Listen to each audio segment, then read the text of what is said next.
Today's recipe, Ganji Annam, also known as Shaddana. Well, this is a recipe from the south of India which works wonderfully well as a probiotic fermented rice, which of course you need to keep overnight and traditionally make in an earthenware pot. As you may have realized by now, you need to start an evening prior so that you can get the benefits of the probiotic. The name, like I said, Ganji Annam. Let's begin. What helps milk in converting into curd are two primary enzymes. The first one is Lactobacillus acidophilus and the second one is Streptococcus lactis.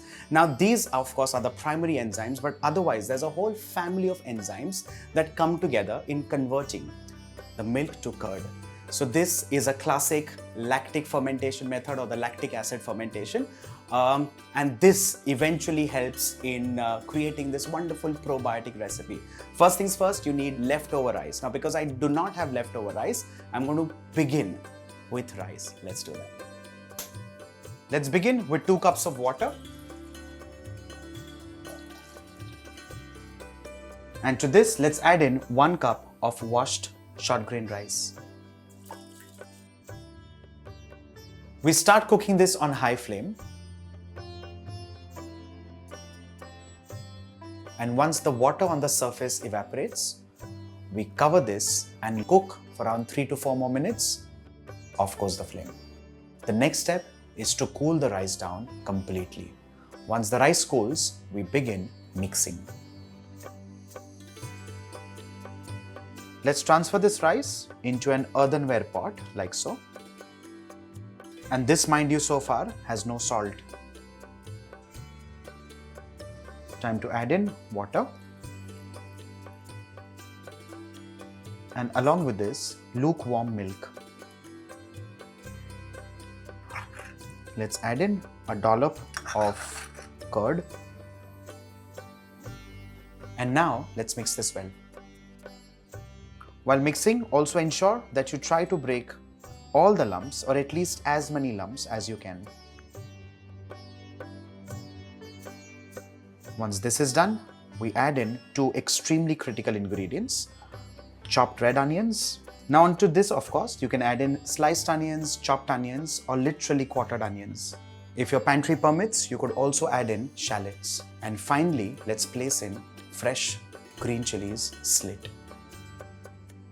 Well, green chilies and onions in this recipe particularly play an important role of helping the milk convert into lactic acid or generating lactic acid because of the warmth. Now, if you realize and notice, curd could also be set without the ferment or without the lump of curd that we add into the milk by just placing in the stock of either green chilies or red chilies.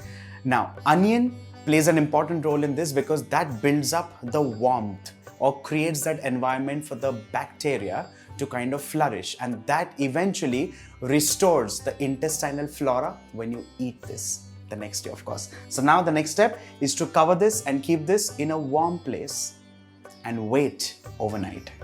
While this is now resting, let me quickly tell you roles of salt and sugar in ferment. Well, sugar excites the bacteria and ensures that it flourishes, it grows, and that's where it helps in the process of fermentation. So that's the role of sugar beyond sweetness. Salt has another role in the process of fermentation, which is beyond just salting food or bringing out the flavor of the other ingredients, and that is stopping the fermentation. And that's why to an idli batter or a dosa batter, you never add salt while fermenting, you always add it later. We are following the same process. Now, of course, this recipe does not use sugar in any form, but salt is not added till now because we want the ferment to happen overnight.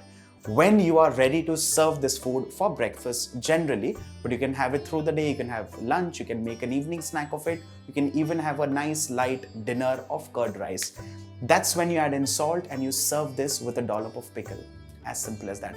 Pickle again is completely optional. With this, ladies and gentlemen, Ganji Annam is done and ready. Well, this, like I said, is the most amazing, wonderful probiotic from the times of our ancestors. Well, this is something that really cools you, soothes you, is perfectly amazing for your gut health, and the most amazing thing you can give to your family and friends. This is me, Varun, signing off. Bye for now.